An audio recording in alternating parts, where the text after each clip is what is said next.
In today's video, I'll show you how to enable dark mode on Windows 10 in a simple and easy way. This is perfect if you want a darker interface that is easier on your eyes, especially at night. First, click on the Start menu and open Settings. In the Settings window, click on Personalization. From the left-hand menu, select Colors. This is where you can control how Windows looks.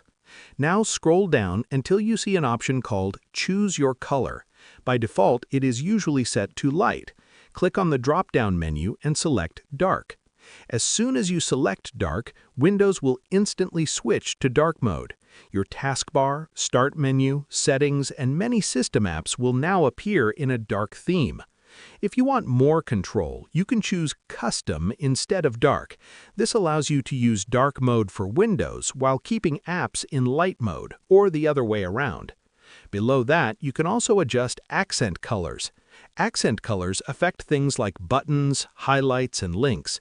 You can pick a color you like or let Windows choose one automatically based on your wallpaper. Keep in mind that not all apps fully support dark mode, especially older programs. However, most built-in Windows apps will follow this setting. If you ever want to switch back, just return to the color settings and choose Light again. And that's how you enable dark mode on Windows 10. Share this video and subscribe for more helpful tutorials.